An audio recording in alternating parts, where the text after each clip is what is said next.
भाई और बहनों, मातृशक्ति को नमन। स्टूडियो में आपका हार्दिक स्वागत है, अभिनंदन है, सत्कार है। सनातन सत्य इस कार्यक्रम के अंतर्गत हम आपको रियल की अल्टीमेट जीवन की अल्टीमेट रियलिटी बताना चाहते हैं, आपको सनातन सत्य देना चाहते हैं। और वह कुदरती रचना और कुदरत के कानून के तहत हम आपको देना चाहेंगे। यह सारा कार्य हम अलग अलग विषयों के माध्यम से करते हैं। तो आज का हमारा बहुत ही सुंदर विषय है, बीती ताई बिसारिये और आगे की सुध ले। यानी अपने जीवन में जो कुछ भी घटित हो गया है उसकी चिंता नहीं करके उसको भूल जाइए और अब आगे देखिए कि क्या करना है। क्योंकि प्राय क्या होता है कि व्यक्ति जो घटना घटित हो जाती है उसके बाद में उसका मनन चिंतन उसकी चिंता करता रहता है। मैं ऐसा करता तो ऐसा हो जाता, ऐसा करता तो ऐसा हो जाता।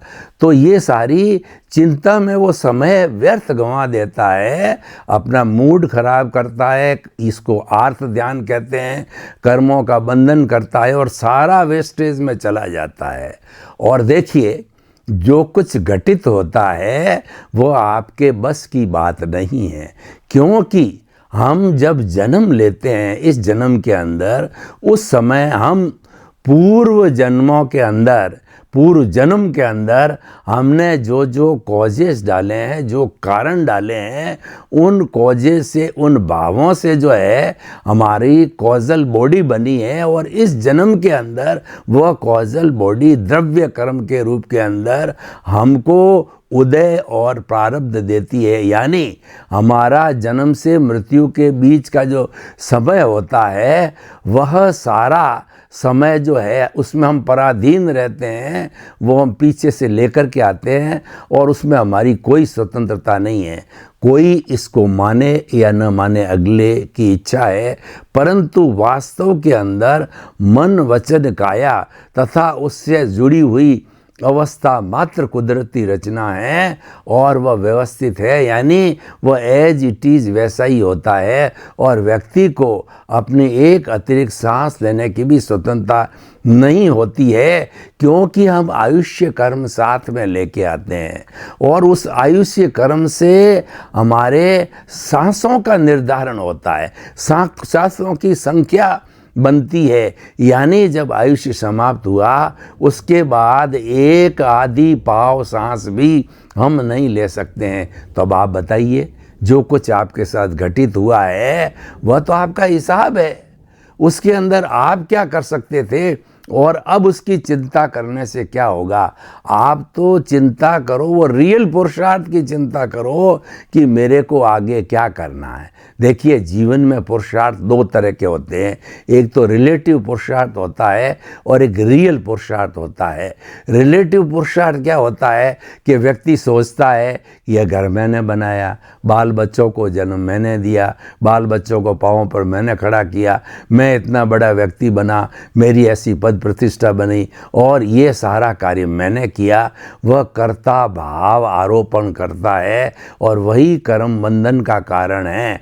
ऑनरशिप और डूअरशिप आने से ही कर्मों का बंधन होता है। तो इसीलिए वास्तव के अंदर हम कर्ता हो ही नहीं सकते। क्योंकि जब हमारा जन्म होता है और सब कुछ पूर्व नियोजित होता है तो हमारे जन्म के साथ ही हम प्रकृति के अंग बन जाते हैं, प्रकृति के ताबे आ जाते हैं, हम कुदरत के अधीन हो जाते हैं, हमारा कोई बस नहीं चलता है।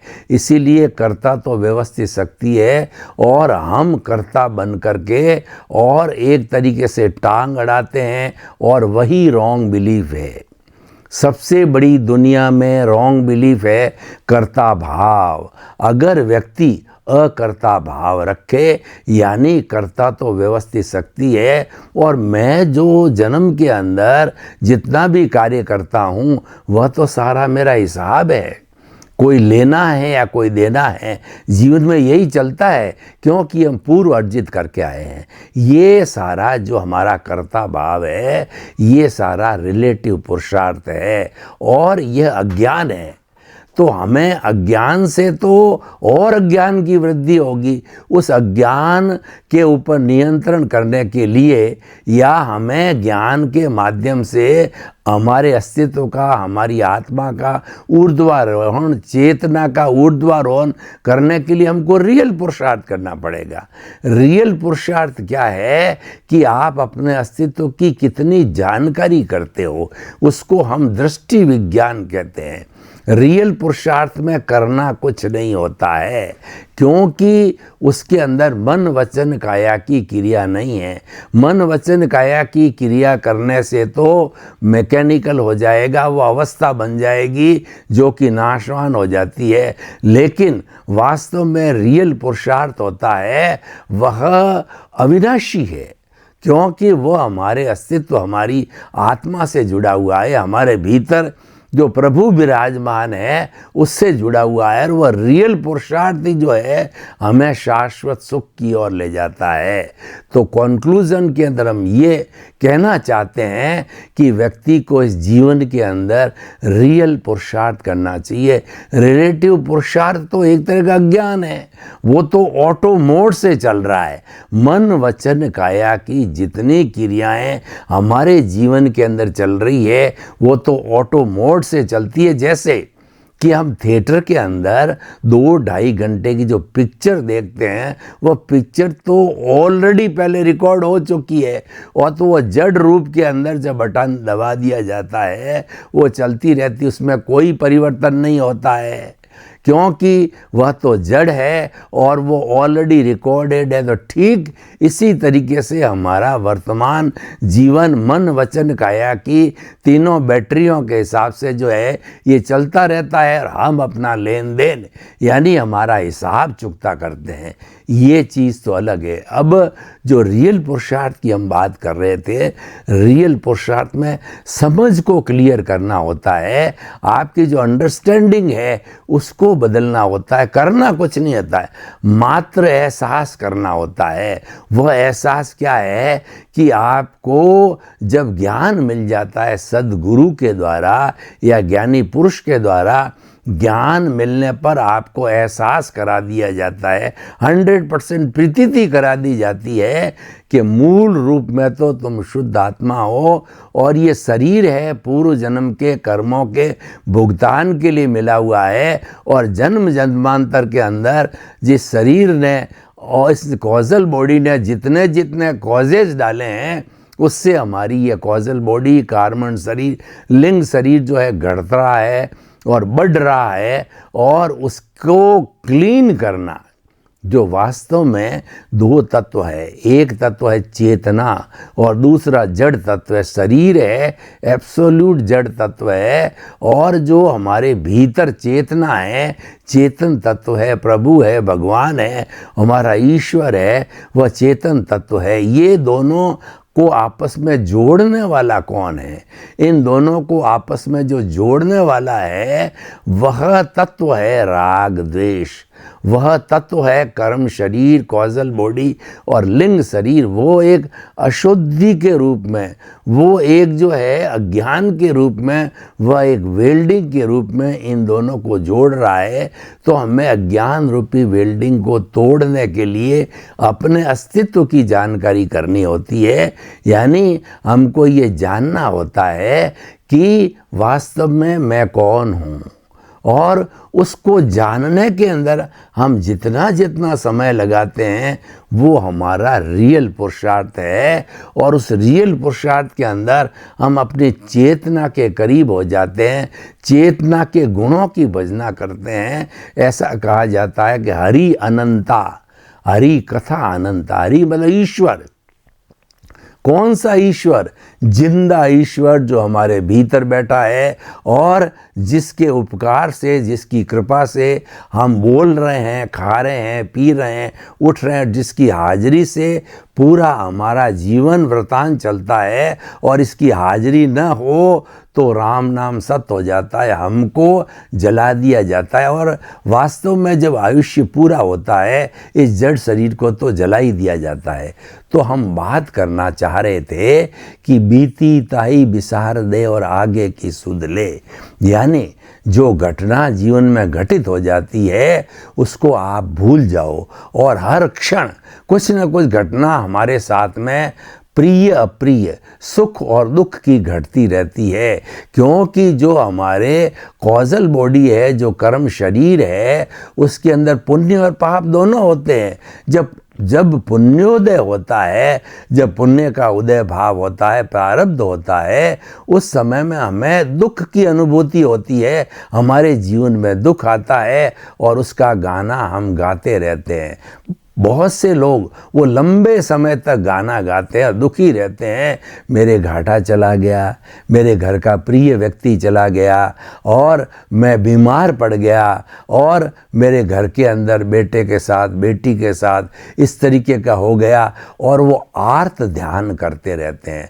आर्त ध्यान का मतलब प्रिय अप्रिय कोई भी घटना है उसको भूलना नहीं और उसको याद करते रहना है, ये आर्त ध्यान है। तो सारा बीती ताई बिसार दे आगे की सुध ले है, ये बताता है कि आर्त ध्यान को छोड़ दो। आर्त ध्यान और रुद्र ध्यान है, दोनों कर्म बंधन के कारण है, ये दुख के कारण है, लेकिन हमको तो सुख की प्राप्ति करनी होती है, और जो जीवन के अंदर क्षणिक सुख हमको मिल रहा है वह तो टेम्परेरी है। हमें जब मनुष्य जीवन मिल गया, जो कि सृष्टि का सर्वश्रेष्ठ जन्म है, और ये जो हम चर्चा कर रहे हैं, ये जो हम सत्संग कर रहे हैं, ये केवल मानव ही कर सकता है। अगर ये सत्संग मैं किसी भैंस के आगे करूं तो भैंस के आगे बीन बजाना एक कहावत है, वैसी बन जाती है। सत्संग मनुष्यों के बीच में की जाती है, क्योंकि मनुष्य के पास में डेवलप्ड इंद्रियां होती है, डेवलप्ड मन होता है, डेवलप्ड चित्त होता है, डेवलप्ड आत्मा होती है, और वह इस चीज़ को चाहे तो समझ सकता है। इसीलिए बीती ताई बिसार दे और आगे की सुध ले, जो घटना घटित हो गई है उसको भूल जाइए, क्योंकि ये एक लॉ ऑफ द नेचर है, ये कुदरत का कानून है कि बिना कारण के कोई कार्य नहीं होता है। Without the cause there is no effect at all. हमारा कोई न कोई पूर्व अर्जित कर्म जब उदय में आता है, तब कोई वह एक्टिविटी होती है, उसको हमेशा याद रखना। कई लोग तो 10-10, 20-20 साल तक जो है उस पुरानी बात को घिसते रहते हैं, तो उससे क्या लाभ होने वाला? क्योंकि हमारा जो जीवन है, हमारा आयुष्य वो लिमिटेड है, 50 साल, 70 साल, 80 साल, और वो बात करते निकल जाता है। उस आयुष्य के अंदर हमें अपना जो रियलाइजेशन है, क्योंकि ये जन्म तो बहुत ही मुश्किल से मिलता है, और वैदिक परंपरा तो मनुष्य जन्म के लिए बहुत कठोर बात करता है। वैदिक परंपरा क्या कहती है कि आप 8 भव तक रेगुलर सुकृत करते रहो तो 9वां भव आपको मनुष्य जीवन मिलता है, और उन 8 भवों में कोई चूक हो गई तो वापस आपको चांस 99वें भव के अंदर मनुष्य भव मिलता है, और अगर उसमें भी चूक हो गई तो 999 भव के बाद में मनुष्य जीवन मिलता है। यानी मनुष्य जीवन एक पारसमणि है। पारसमणि लोहे को सोना करती है, चिंतामणि रत्न है, ये नंदन वन है, ये वैतरणी नदी है, ये कामधेनु है। तो इतना बड़ा हमको जब हमारे पुण्य के कारण अच्छा जीवन बना है, तो हम जो है पुरानी बातों को क्यों याद रखें, हम तो उसको भूल जाएं। और हमको जो करना क्या है, हमें करना है रियल पुरुषार्थ, उसकी तरफ ध्यान देना चाहिए। रिलेटिव पुरुषार्थ तो अज्ञान है, और वह तो ऑटो मोड से चलता है, और आप व्यर्थ के अंदर उसके साथ जुड़ते हो, उसके साथ टांग अड़ाते हो। कुदरत तो कहती है कि जो कुछ तू पीछे से उपादान लेकर के आया है, वह एक थिएटर में फिल्म की तरह जीवन भर चलेगा, और उसका बदला चुकाने के लिए यानी कोई न कोई ऐसा व्यक्ति चाहिए जो कि हमारा हम करके आए हैं उसके लिए निमित्त को लाके खड़ा कर दे। मान लीजिए पिछले जन्म के अंदर हमने किसी व्यक्ति के 50,000 रुपये दबा दिए, हड़प लिए, तो हड़पने वाला दूसरा शरीर था, वो तो ख़त्म हो गया। और अब जो हड़पा गया तो भोगने वाला तो मैं हूँ, मैं तो भूल गया, क्योंकि पिछले जन्म की बात मेरे को याद नहीं है। तो मैं सोचता हूँ कि जो अब जिसका पैसा हड़पा था वो ब्याज सहित प्रकृति कुदरत उसको मेरे सामने ला के खड़ा कर देती है और वह मेरा ब्याज सही 60,000 रुपया वापस ले लेता है। तो मुझे तो पता नहीं कि जो है वो मैं तो यही मानूंगा ये दोषी है, लेकिन वास्तव में दोष उसका होता नहीं है, क्योंकि वो तो कुदरत ने उसको निमित्त रूप में लाके खड़ा किया, उसकी ड्यूटी है। और आपके संपर्क में मान के चलिए पूरे जीवन भर 7.8 अरब की जो विश्व की जनसंख्या है उसमें से वही लोग संपर्क में आएंगे जिनका हिसाब बाकी है। आप अगर बैंक के अंदर क्यों जाओगे? अगर आपका डेबिट क्रेडिट है तो बैंक में जाना सार्थक है, या बैंक आपको नोटिस दे सकती है।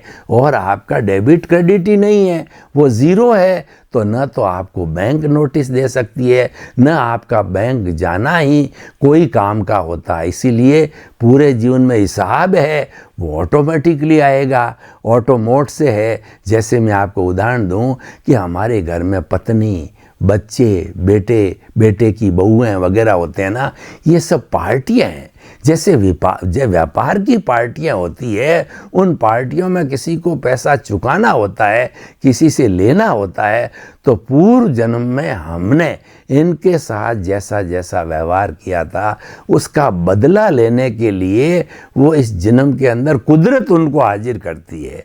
कुदरत उसको पत्नी के रूप में, पति के रूप में लाके खड़ा कर देती। यानी हमने प्रतिष्ठा पहले जन्म में डाली है, उस प्रतिष्ठा के अनुसार प्रतिष्ठित आत्मा के रूप में हमको वही माता, वही पिता, वही बेटा, वही भाई, वही धंधा, वही रोजगार और वही पैसा सारा उस प्रतिष्ठा के माध्यम से मिलता है। ये हमारा सनातन सत्य है और ये लॉ ऑफ द नेचर है। यही हम आपको बताना चाहते हैं कि ये जीवन की अल्टीमेट रियलिटी है। आप अगर इसको जान जाओगे तो क्या होगा? आप दुख में कभी दुख नहीं होंगे, दुखी नहीं होंगे, और सुख में बहुत ज़्यादा अहंकार या फूलेंगे नहीं। किस बात का फूलना? ये तो मेरा किया हुआ है। ये ध्वनि की प्रतिध्वनि है। To the every action there is equal and opposite reaction is the law of the nature. हम आपको लॉ ऑफ द नेचर बताते हैं। जितनी भी बात हम सनातन सत्य में करते हैं, कुदरती रचना और कुदरत के कानून, लॉ ऑफ द नेचर के अनुसार करते हैं, क्योंकि हमारा सनातन सत्य आपको जीवन में अल्टीमेट रियलिटी देने के लिए मिला। और जब आपको रियलिटी मिल जाती है तो उसको आपको जो एक राइट विजन मिलता है, एक सम्यक दर्शन मिलता है, और सम्यक दर्शन जिसको जीवन के अंदर एक बार मिल गया उसको मुक्ति की नींव लग गई। अब आप कहोगे कि मुझे मुक्ति की क्या आवश्यकता? कई लोग कहते हैं कि आप मुक्ति की बात करते हो, तो मुझे मुक्ति की आवश्यकता क्या है? मेरे तो पद है, प्रतिष्ठा है, नौकर है, धन है, दौलत है, मेरे सब कुछ है। तो हम उनसे प्रति प्रश्न करते हैं, क्या आपके जीवन में कभी उतार चढ़ाव नहीं आया? तो उस उतार चढ़ाव के अंदर कभी आप दुखी नहीं हुए? तो बताते आते हैं हम तो कई बार दुखी हुए और कई बार दुख हुआ, और उस वक्त तो इतना दुख हुआ, डिप्रेशन में चले गए, और एक दो बार तो मन के अंदर भावना आ गई इस दुनिया में क्या रखा है, इस दुनिया से सुसाइड कर लेना चाहिए। इतने दुख की पराकाष्ठा तक पहुंच गए। यानी हम सुख और दुख के पलड़े में जब झूलते हैं तब हम कहते हैं कि हमको परमानेंट सुख मिल जाए, कि जिसके बाद के अंदर दुख हो ही नहीं। उसके लिए भाई और बहनों ये सनातन सत्य कार्यक्रम बना है कि आपको शाश्वत सुख कैसे मिल सकता है। शाश्वत सुख है वो सनातन सत्य से मिलता है, और शाश्वत सुख की प्राप्ति के लिए ही हम आपको दृष्टि विज्ञान और रियल पुरुषार्थ की बात करते हैं, क्योंकि शाश्वत सुख बाजार में नहीं मिलता है, खरीदा नहीं जा सकता है, कोई उसको बेचता नहीं है, कोई खरीदता नहीं है। शाश्वत सुख आपके भीतर विराजमान, जो आपकी चेतना है, आपका जो अस्तित्व है, जो जिंदा भगवान है, जो आपका प्रभु है, उसकी प्रॉपर्टी है, उसका लक्षण है। उसका लक्षण है अनंत ज्ञान, अनंत दर्शन, अनंत शक्ति और अनंत सुख का धाम है। जो बाहर हम सुख देख रहे हैं या पा रहे हैं, वह सुख तो भीतर के सुख के सामने बिल्कुल नगण्य है। और भीतर का सुख आपने प्राप्त कर लिया, आपने सनातन सत्य प्राप्त कर लिया, आपने दृष्टि विज्ञान प्राप्त कर लिया, आपने अपने अस्तित्व का एहसास कर लिया।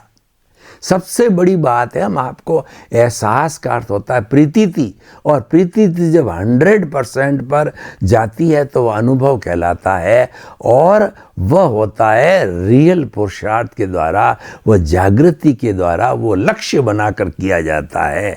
तो जब लक्ष्य बना करके हम 24 आवर्स अपने अस्तित्व की जानकारी करें, अपनी भजना करें, अपने प्रभु से बात करें, अपने भीतर जिंदे प्रभु के चरणों में बैठ के उसका आशीर्वाद लें, तो वह तो ज्ञान का भंडार है, और वह तो जो है अनंत शक्ति का भंडार है। हमारी आत्मा के जितनी इस पूरे ब्रह्मांड में कोई शक्ति नहीं है, और जो ज्ञान अकेली आत्मा के अंदर है, पूरे ब्रह्मांड में उतना ज्ञान नहीं है। और हम दर्शन की बात करें, इसको कहते हैं फेथ, इसको कहते हैं विश्वास, इसको कहते हैं एहसास। विश्वास बड़ी चीज़ होती है, और वो विश्वास 100% भरा हुआ है हमारे इस भीतरी आत्मा के अंदर। और सबसे बड़ी बात यह है कि जो हमको टेम्परेरी सुख मिल रहा है, हमको परमानेंट सुख की हमको प्राप्ति करने की जो लालसा है, हमारा जो लक्ष्य है, वही जो है हमारी इस आत्मा की नेचर है, प्रकृति है, और उसकी प्रॉपर्टी है, उसका गुण है। उसको प्राप्त करना, सेल्फ रियलाइजेशन, इंट्रोस्पेक्शन और आत्मनिरीक्षण, आत्म परीक्षण, कुछ भी कहिए, वह करना है, दृष्टि विज्ञान है, और वह जो है रियल पुरुषार्थ है। तो निष्कर्ष की भाषा में हम कहना चाहते हैं कि आप जो है आपके साथ घटित हो गया है, उसका रोना मत रो, उसके लिए समय मत खराब करो, उसके लिए आर्त ध्यान मत करो। आप तो अब आगे क्या करना है उसका जो है आप ध्यान करो। वो जो स्टेज है वो है धर्म ध्यान की, और धर्म ध्यान के करते करते आपको जो है शुक्ल ध्यान मिलेगा। 4 तरह के ध्यान कहे गए हैं, आर्त ध्यान, रौद्र ध्यान, धर्म ध्यान और शुक्ल ध्यान। शुक्ल ध्यान होता है हमारी समाधि की स्थिति होती है, जब हम लक्ष्यबद्ध होकर के जागृति करते करते और भीतर अपनी प्रीति बिठा देते हैं कि मेरा मूल स्वरूप तो शुद्ध आत्मा है, जो कि जो है अनंत सुख वाला है। जब ये एहसास, ये अनुभव 100% पूरा हो जाता है, तो 100% पूरा होने के बाद में यह मनुष्य का औदारिक शरीर है, वो केवल दर्शन को प्राप्त करता है। और अगले जन्म में जो केवल दर्शन जिसने प्राप्त कर लिया है, अगले जन्म के अंदर वही केवल दर्शन वाला व्यक्ति केवल ज्ञान को प्राप्त करता है। और केवल ज्ञान का अर्थ होता है भुवन भास्कर ज्ञान का, कि उसके उदय होते ही, उसके जो है सूर्योदय जैसे होता है, उसके उदय होते ही जो है हमको भूत भविष्य वर्तमान और जड़ और चेतन की हर अवस्था की जानकारी मिल जाती है। खुद साक्षात देखते हैं, खुद साक्षात अनुभव करते हैं। तो आज का जैसा हमारा एपिसोड है, हम कहते हैं कि आप आर्त ध्यान को रोकिए, बीती ताई बिसार दे और आगे की सुध ले।